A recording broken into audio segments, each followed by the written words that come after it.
Hey, this is Ian Cook with Alva Consulting. Welcome to the Cosmic Water Closet. Today is February the 13th, Friday the 13th, kind of spooky. But we're going to do a tarot card reading on good luck. Alright.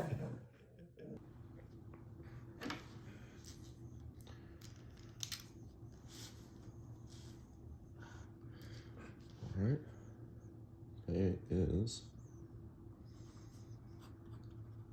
February 13th, Friday the 13th.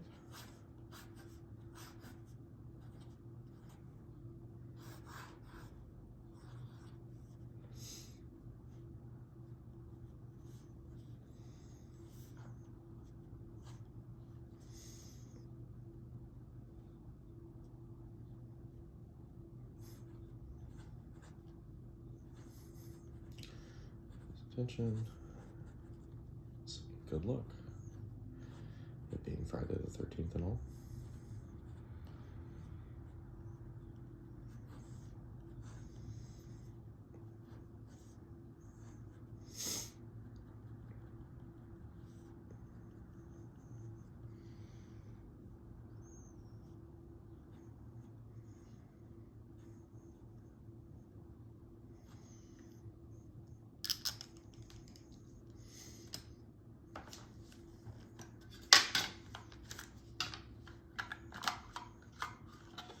I'm using this deck, Inversion Tarot.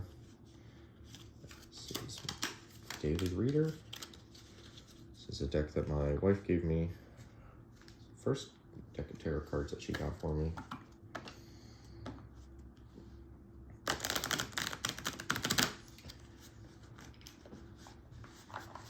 So this is my most regular daily reader. Whenever I read with it, I'm thinking of her, the connection we have.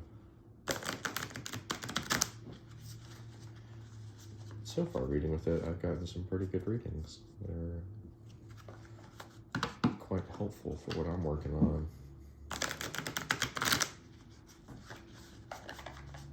How I do these readings in terms of having a date, something to open the container, open the ceremony, open the ritual with a sigil. And then this is my intention that this is what I'm asking the cards for. So I'm thinking about good luck. I'm thinking about what does good luck look like. Thinking about things when I've felt lucky or feeling things have kind of worked out in a fortuitous way. I think a lot of luck can be being in the right time, in the right place. So maybe potentially what are some ways that I can put myself in the right time, in the right place to maybe increase my chances of something happening. It seems like luck is a chance potentially is increased, which I think you can reasonably do within certain circumstances and certain actions.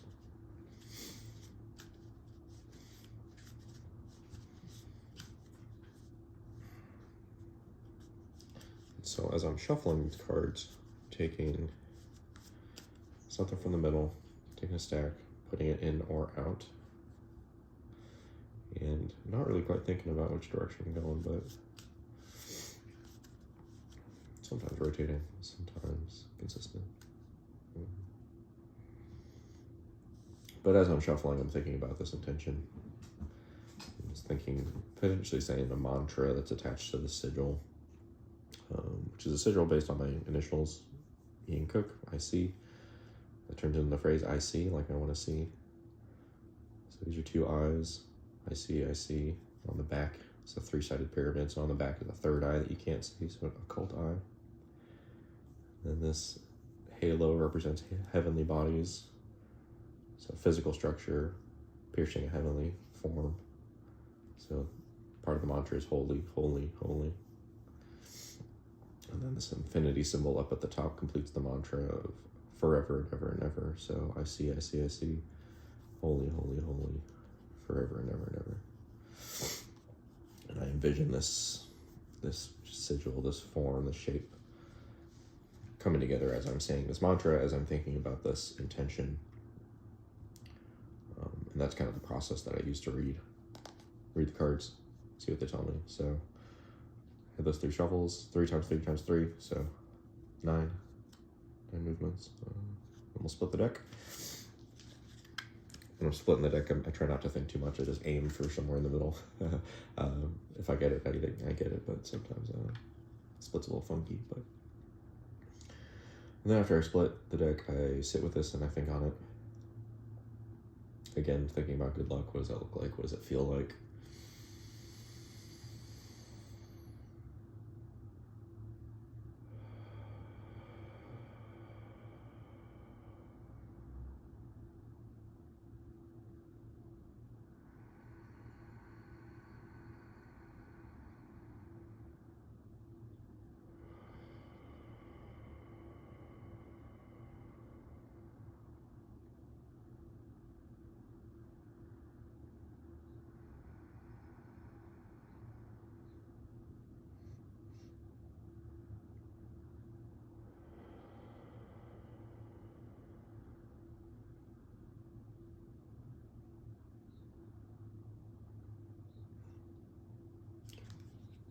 All right. So as I'm holding these cards in 2 piles, I'm taking some deep breaths. I am on the inhale, kind of trying to gather light, trying to gather this warm energy. It's sort of like a white light meditation. And on the inhale is gathering up this energy, and then on the exhale, I am envisioning this energy moving through my body. So I'm doing a body scan and trying to follow potential any kind of movement, any kind of sensations, any kind of warmth, following that through my body. Excuse me. And seeing if I'm being pulled to the left or to the right as I'm choosing. And so that's me attempting to connect with my body, connect with maybe my subconscious, hopefully connecting with the body's intuition and the body's intelligence to guide. And so I'm trying to tap into my other innate systems within me to hopefully have help with the choice. So that the choice isn't quite mine, but the choice is a part of this system that I'm occupying, this body that has a lot of different things going on. And so that's how I choose between the left or the right. Is I'm trying to follow the sensation, I'm trying to follow the energy. Sometimes it's a little more prominent of like a warmth, or it's hard to describe the energy. This energetic pull. Qi, some people call Qigong in the Qigong Chinese system, prana, life force, but it's moving somewhere, and so that's what I was following it.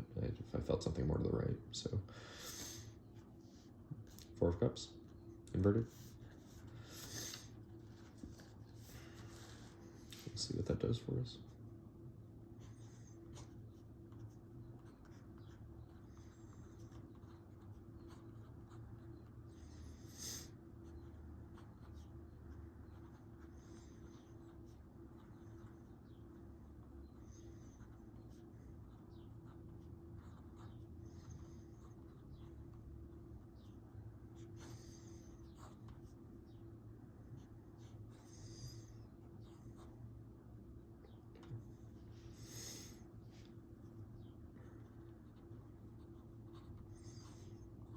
And as I'm reading cards, I tend to try to consider the whole card as one piece. Some folks do like just an inverted or just a right side up reading, but I like to include the whole thing. 2 sides of the same coin, 2 sides of the same card. But if it does show up inverted, I'll consider the inverted meaning, because it might have some more potential insight based on the intention of what I'm looking at. Okay, so here we have the 4 of Cups. Let's look at the reverse meanings first. Inverted, reversed. So not yet spiritually centered, too self-absorbed, disengaged from others, apathy, boredom, discontent, in a rut, inertia. On the right side upside, we got becoming centered through undistracted inner focus, taking a spiritual emotional inventory. once you're centered, get out and engage with the world. Too much focus on yourself can be boring and unhealthy. That's true, I'd say.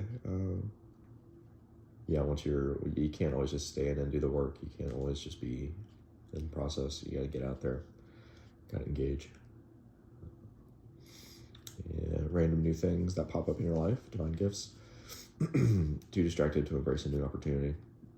And so for me, that kind of resonates with this idea of good luck, of how do you get out and engage with the world so that the world can engage with you as well. I feel like this is like a participatory system that we're kind of tapped into. And if we can engage things in an intentional and meaningful way, then the random new things pop up in your life. You get these divine gifts. Well, once you're on a certain kind of path and working on your things, I think something out there beyond this hard physical realm kind of sees your effort, sees that participation, and wants you to join in on this larger process called life. So that's how I can see this in terms of good luck, of be engaged, be centered, and try to have this undistracted inner focus. Take a spiritual emotional inventory. You can kind of get rid of the things that don't quite serve you, hopefully maintain the things that do serve you, and let those kind of guide you in this whole process. And so since it was inverted as well, I'll consider these not spiritually centered, too self-absorbed, disengaged from others, apathy, boredom, discontent, or rent. And so maybe when I'm in these stages of being too self-absorbed, when I'm too disengaged, like I'm not participating, I'm not able to receive these things, I'm not able to have luck work as a mechanism because I'm not engaged with it. And so things can't happen if I'm not being a part of a process to do things too. So that's how I'm seeing this card coming up. And so let's take some notes.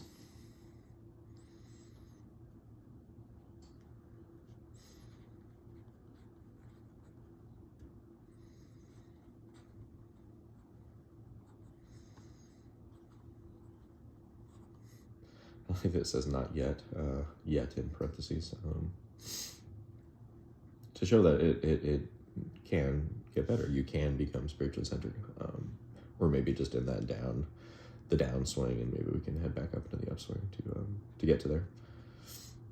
That spiritual centeredness.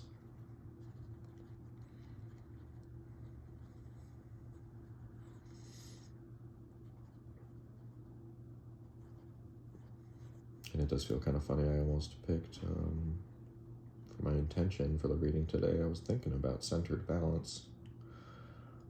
So even though I ended up with good luck because it was Friday the 13th, maybe some of the residual psychic energy of me thinking about centered and balanced.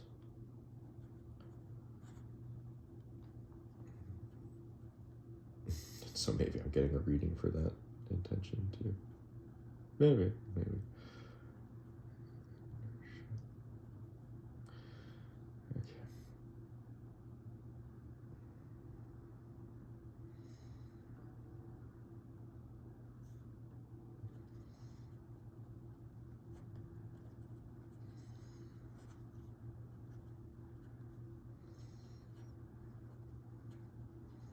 Now we're writing some of the right setup meanings.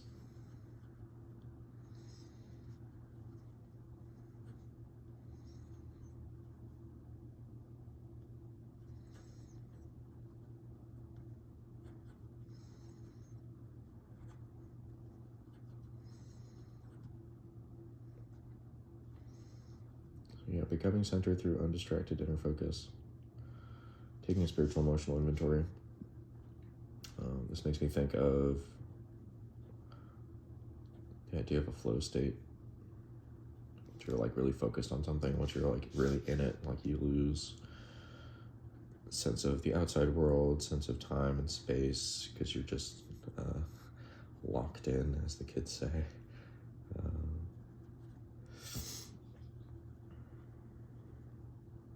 And so then I think in the flow space, at least in my experience, or flow state, I receive words, insight, sometimes it's lines of words that turn into poems.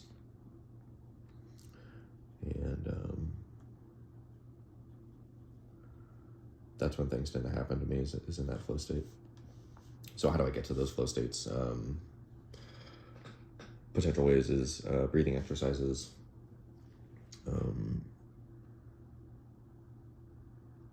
meditation, swimming laps in a pool. That very much is a full body motion, full body workout. I'm engaging with a physical focus and activity of very mechanical, repeated motions, but at the same time I'm doing breathing exercises and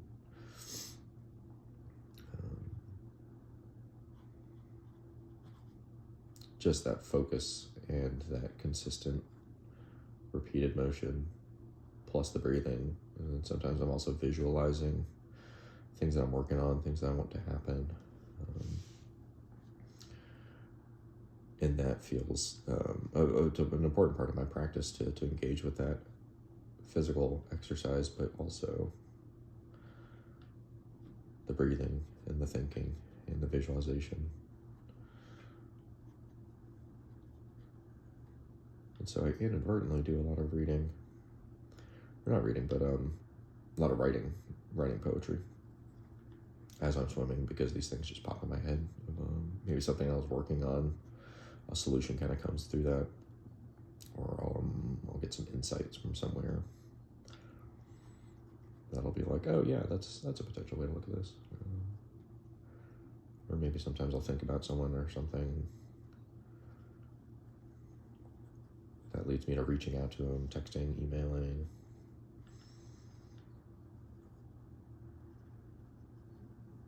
And so I see entering that flow state as entering this larger thing, being able to engage more with this larger existence and the cosmos.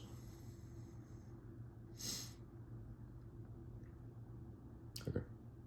So yeah, these last little guys, too much focus on yourself can be boring and unhealthy. Random new things that pop up in your life, divine gifts. Too distracted to embrace a new opportunity.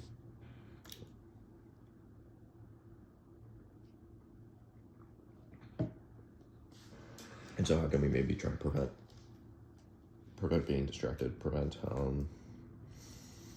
being too self-absorbed, not being spiritually centered? How do we get back to that spiritual center? Like I'd mentioned, it's like engaging the body, somatic work. So like swimming laps, biking is also really helpful for me. Breathing exercises, meditation, and trying to engage the body. That's how I get back to a spiritual center, because I'm focused. I'm here. I'm inward. I'm looking into who I am and what I am, trying to engage with my body and its systems.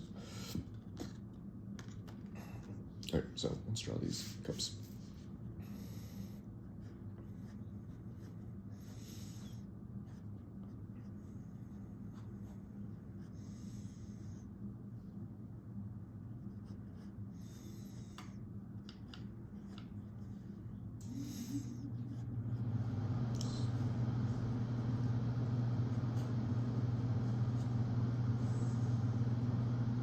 Upside down.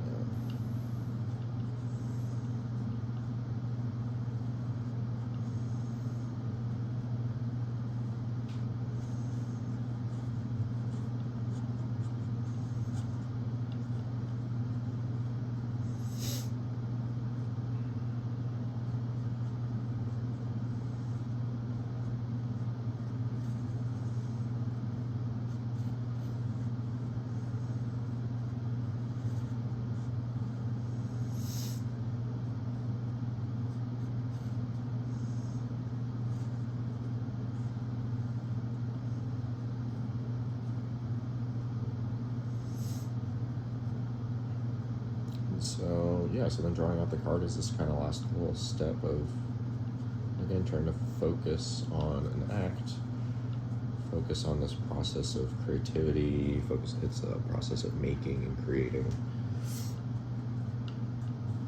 And so this helps me engage with the cards more, engage with the reading more. This process is creating a physical artifact of this like experience that I'm going through of reading these tarot cards. And I think this really at least in my experience and my studies and what I've found effective working with clients in health and wellness coaching, and also with preparation and integration of medicine work and experiences, creating a physical artifact has been very, very helpful for me and for some of my clients, because it's a snapshot of where and when I was at this time. So me right now on Friday the 13th in February, this is when and where. And then maybe some years or some months or some weeks down the road, I can look back at this reading and say like, oh, okay, this is how my examination of good luck, and then drawing this Four of Cups, how did this resolve? How did this reading inform some of the work that I'm currently doing and would like insight on? And so for me, this is a very objective, practical way of reading tarot. I try not to see it as like fortune telling or prescriptive of anything, or like this is definitely how things will go. I think that's when I have done that in the past, that gets a little slippery, and you never get the specific thing that you're looking for. So I generally try to stay away from like a really super specific reading, but I try to focus on these like larger values, larger concepts like luck. Like we know what that looks like when we see it, but it doesn't have like a physical standard. And so I think reading in terms of values, reading in terms of concepts that are broad enough, that can help me be guided in such a way that is not set in stone. It's not a definite answer, but it is fluid enough and flexible enough that it still brings me something that's within this realm of the value or the concern or the archetype that I'm trying to work with. And so for another example of archetypes, what are those? Those are these larger symbols, these larger concepts that kind of exist outside of this physical realm, but like we know what it is like a concept of like a thought or a feeling. So practical explanation of that is this guy over here, Hermes, god of communication. And so communication is a really big value. It's a really big archetype for me to work with, and in terms of my work and me growing up and what's been important to me throughout this whole process. And so we know what communication is. We know what good communication is, what bad communication is, the different types of communication. And so my understanding of values and archetypes are parts of the human experience that we're trying to make sense of. Different cultures and different civilizations at different times have different ways of making sense of these archetypes, these values. And so I like the Greek pantheon. And so I can assign Hermes as this thing of communication. There are other communication deities across different systems, but we know what the communication as a concept is. And so how do we bring this like physical representation of this thing into this hard physical plane from outside, maybe where thoughts and concepts exist or where they live in this like non-physical realm. And so in our human attempt to make a physical representation of this concept or this thought, this value, this archetype, that's how we can potentially get like a Greek pantheon of these different aspects of human condition, of human experience. We know what war is, we know what conflict is, so then we have Ares, we know what wisdom is and knowledge, and so then we have Athena. Again, how do we make sense of this reality and this experience that we're going through? And then maybe do something with it that's kind of productive. And so this, again, a process that I engage with to engage with myself, engage with my different systems, my body, my subconscious, my connection to this collective unconscious, as Carl Jung would call it. And then I do so here in this form, in this container. I have the sigil I explain as a representation of my initials and the letters of my name, and this process of what I'm trying to go through. I'm trying to see, I'm trying to observe, I'm trying to be a non-objective, non-judgmental observer day to day, as best as I can to kind of keep my ego out of it if I am able to, and then be present and mindful and focused with others. And yeah, so there we go again. 4 cups inverted. initially looking at good luck, and then receiving some answers of it. So yeah, again, to run through the definitions and the meanings, we got, in terms of good luck, not yet spiritually centered. So there's a way to get back to the center. Maybe it's through focus. Too self-absorbed, thinking too much about the self and the ego. Disengaged from others. When I'm disengaged, I'm not able to participate. This can lead to apathy, boredom, discontented, in a rut, inertia. So like being disconnected and disengaged can stop this momentum of whatever thing I'm working on, whatever kind of project I've got going on. And then maybe to get back to that becoming centered through undistracted inner focus. So maybe that's me engaging in something like a tarot card reading. Maybe that's me engaging in breathwork or meditation. And hopefully that can get me back to the centered space. Taking a spiritual emotional inventory. Maybe I'm looking at the things that I'm doing in my life and seeing if they're serving me. Are they taking away from my energy and my spirit? Are these things nourishing and uplifting, or are they draining? Maybe I need to reconsider what actions or things I'm getting involved with. And then once you're centered, get out and engage with the world. So yeah, so you can only do so much inner work. You can only do so much spiritual practice before you have to go out and live and be a person, engage with the world as well. Too much focus on yourself can be boring and unhealthy. True, you can't always be inward. You can't always be this isolated thing. You got to go out and engage. Random new things that pop up in your life, divine gifts. Once we're kind of engaged in the system, I can see that's where these things will come out at you, is when you're participating, when you're focused, when you're in the flow, when you're centered, when you're not focused on yourself, focused on the outward world. Then that's when new things kind of pop up. Divine gifts. They seem like divine gifts, but because you're involved with this process and this program that involves the physical and the divine, and these holy structures, these things outside of this physical realm. It's part of this participatory system that I think that we're currently in. Too distracted to embrace the opportunity. And so, yeah, potentially to lose and miss opportunities of what could be these potential divine gifts that could be set on your path or next to your path. But if you're too unfocused, if you're too self-centered, you might miss the forest for the trees. You might miss that opportunity. So these are reminders for me to be focused, to be engaged, to participate in this larger thing, but also to not be too distracted, to be mindful and present and focused and here, so that I can hopefully participate and receive and have good luck, potentially.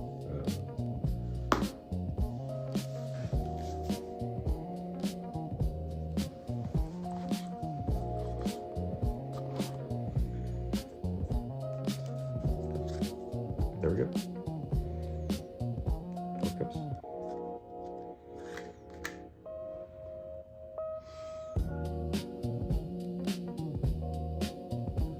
Thanks for hanging out. My name is Ian Cook with Alva Consulting. This was a trip into the Cosmic Water Closet for a tarot card reading, where we explored the intention of good luck, trying to examine what does that look like, what does that feel like, how do we participate in the system. We got the Four of Cups inverted, and so here we're thinking about being spiritually centered, being balanced, being not too focused on ourselves, but being able to be present and mindful, engage with this larger system that we're trying to participate in. Maybe we can become centered through undistracted inner focus, taking a spiritual emotional inventory. And then maybe once we're centered, once we've done that work, once we've focused on the interior, we can switch that around and focus on the exterior, get back out into the world, engage with the world.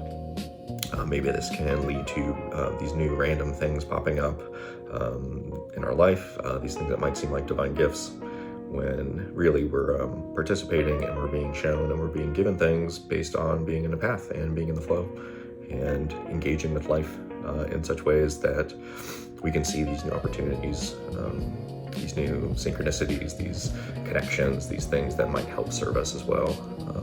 Here's Cordy. Hey, Cordy.